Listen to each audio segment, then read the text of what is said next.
Welcome to the Golden Experience. I'm your host, Jonathan Golden. Today we have Myra, aka Myra Roberts. She is a senior real estate agent here at Elegant Homes. Welcome. Thank you for having me. No, wait. I have to tell this story. Myra is the agent that cusses me out when I'm not paying attention. You're not listening. Blah blah blah. And she yells at me and gets me in order. She gets me in order. Now, if y'all know Myra, you know I'm telling the truth. So yeah, we do. So why did you become a realtor? Why real estate? For me, it's not something that I chose. It kind of chose me. So I got into real estate because someone did me wrong.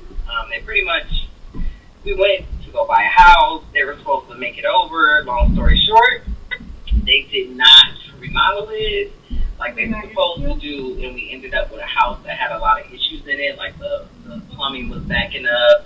They were supposed to put a refrigerator and stove in it. They didn't do that. So that's kind of how I got into real estate. I got mad because they had took our life savings, and I went to real estate school to figure out how to get our money back. And in the process, I had someone that was close to me who I brought in on the deal because I thought it was a great deal, and they ended up getting them too. So I was twice mad. So I went to real estate school. I figured out how to get my real estate license so I could figure out how they did us wrong. We ended up suing them, and they had to give us every dollar back. Wow. That's quite a story. Now, what's the difference between a real estate? I know we use that term loosely, but there is a difference between a real estate agent and a realtor. Absolutely. So I am a realtor. That means that I belong to a board. And so if you're just a real estate agent, you don't belong to a board.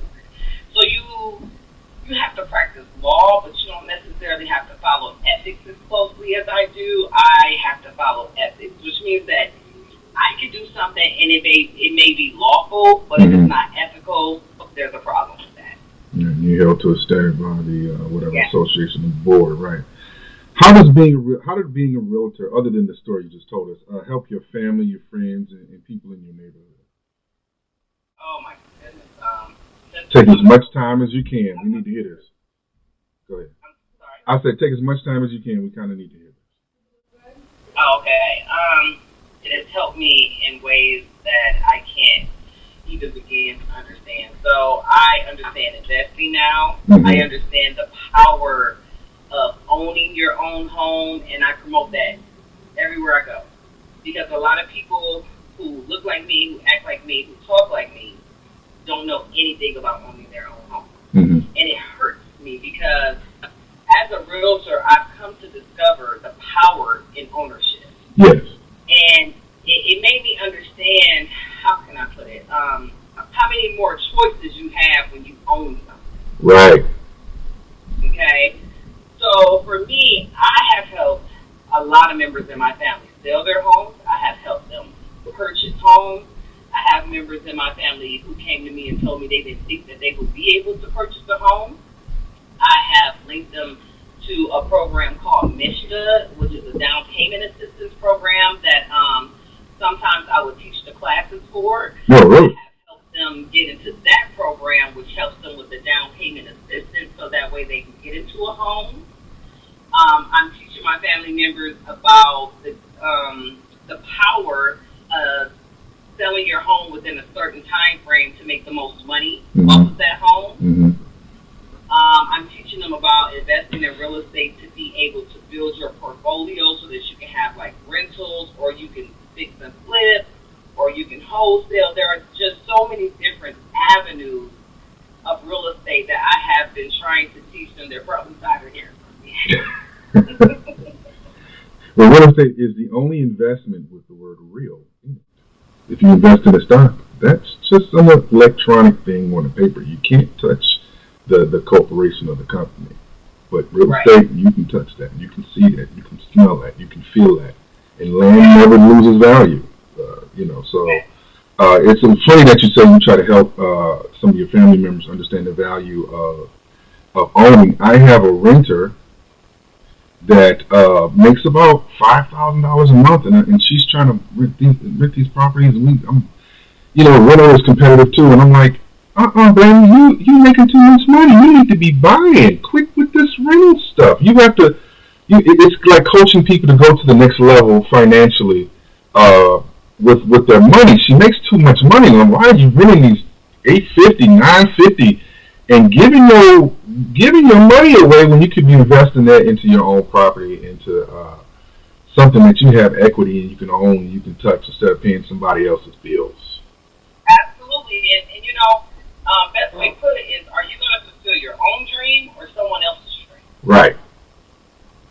Which one do you want to do? Well, one of the biggest myths I hear when it comes to people purchasing homes is, I can't afford that. Okay, let's walk through that. Let's walk through what you're saying to me. Okay, so me knowing what I know, when you say that to me, what you're saying to me is you can't afford to pay less in your mortgage, because you're always going to pay less for mortgage than you are rent to own the same amount of house. So, for example, if you have a 1,200 square foot home with 2 bathrooms, say the mortgage on that, we're just going to say, for example, just for easy math, say the mortgage on that is $800. Mm-hmm. But if you have a 1,200 square foot home and they charge you $1 per square foot, you're talking $1,200. So I'm really trying to understand what someone is saying to me when they say they can't afford that. You're always going to pay more for rent than you do mortgage, which is why you have landlords. I mean, they have to make a profit. Right. Right? So I try to get people to see that, because they always go into this, I can't afford that. And what I try to get them to see is, you can't afford not to. Right. Exactly. So that kind of segues into the next question. People want money. You got your stimulus, and I'm seeing people with buying ones and with micro links and all this kind of stuff on Facebook. We got money. Gentrification is real. If you want to do something about it, how do you buy your block back? How do you buy your block back? What do you do? What's the first steps into even getting into something like that and not succumbing to your neighborhood changing, or you not having ownership in your own neighborhood? You seek information. Honestly, without information, you can't do anything. So what I've come to find, like I said, with real estate, it led me down other paths, right? Right. So once you start to seek that information, you start to meet people. Mm-hmm. Then what are you doing? You're networking. You're connecting. You're getting familiar with real estate terms. You're understanding. Instead of it going over your head, it's starting to make sense now. Mm-hmm. It's starting to compute in the brain. So first you have to seek information. And then from there, you try to network with people to see exactly what people are talking about. They have Clubhouse.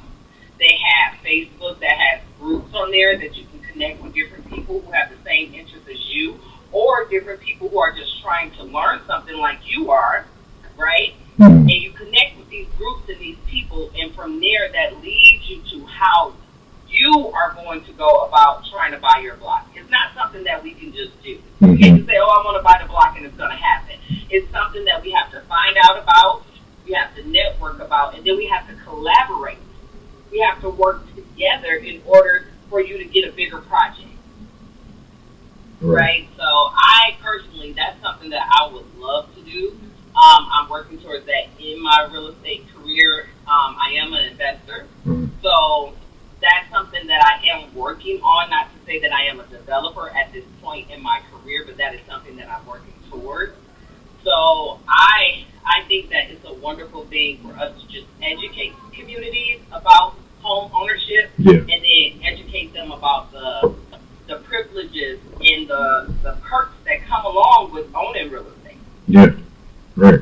Because there are thousands of ways that you can make money off of real estate, and it's some of the biggest profits I've ever witnessed. Mm-hmm. Not to say that anybody else has it, but I'm saying me personally, real estate is the only investment tool that I have found that has brought me large sums of income. Yeah. I find out I saw some businesses. Ironically, it was a corner store. They were selling it for $250,000. That's the liquor license, everything, the building, and it was grossing like $40,000 a month. And I'm like, what in the like the opportunity is there, even if you have to do some crowdfunding. There's no such thing as an opportunity is not there. You got to go out there and get it and make it happen. It is there. All you got to do is get some information and go and look and find it. It is there. So first of all, buying a block back starts with buying your own house and on the block first. That's number one. On your own, right? Right, on the block. Yeah. And honestly, the other thing I want to get out of people's heads is, when you go to purchase your first property, it may not be everything you want. Thank okay? you, Myra. Thank you. It may not be, but guess what? That property can lead you to what you want. Right. Let me unpack that for a second. So, say I buy me a little house. It's a little bungalow, it has 3 bedrooms, something that I'm comfortable with my family. We move into that. Say I move within 3 years and I make $30,000 off selling it. So boom, there you go. Now you got your down payment, your big down payment to be able to transfer to a bigger house, a more luxury house that you want. So sometimes you have to crawl before you walk. And a lot of times, what I see people, they don't want to crawl. They just want to go straight to running. Right. Champagne taste and beer money.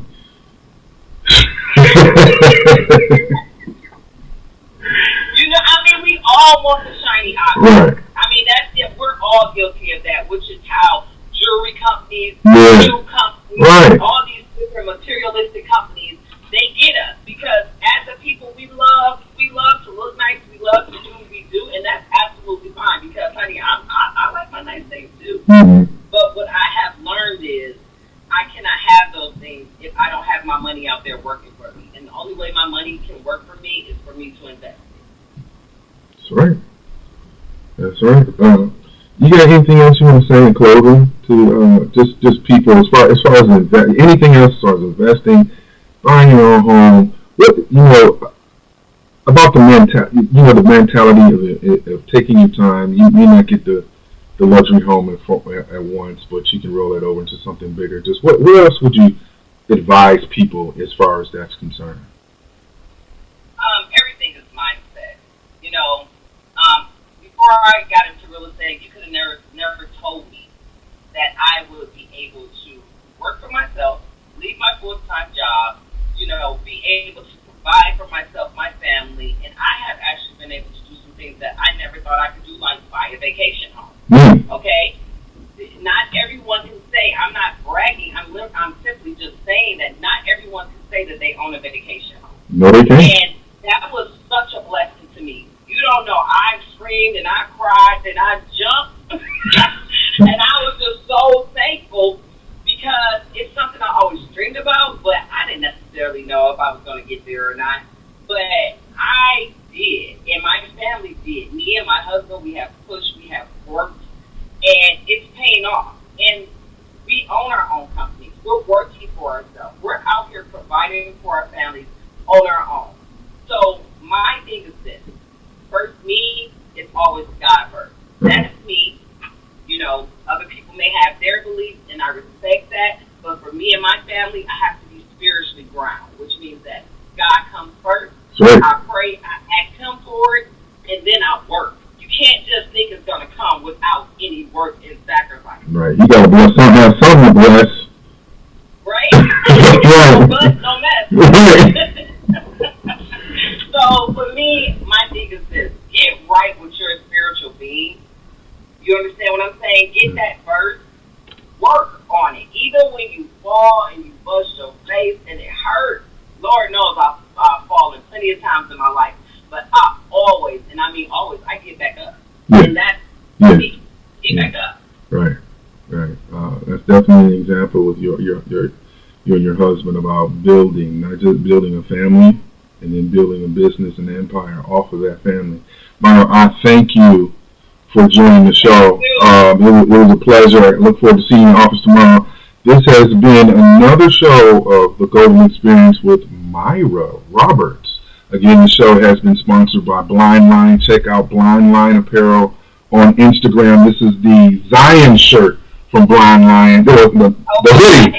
Hey, the hoodie. Don't forget to tell them you can find me at Meet Your Real Estate Advisor Myra. That's my website. Give me a call. Look me up. You'll find me right there on the internet. All right. Thank you all for watching, and God bless.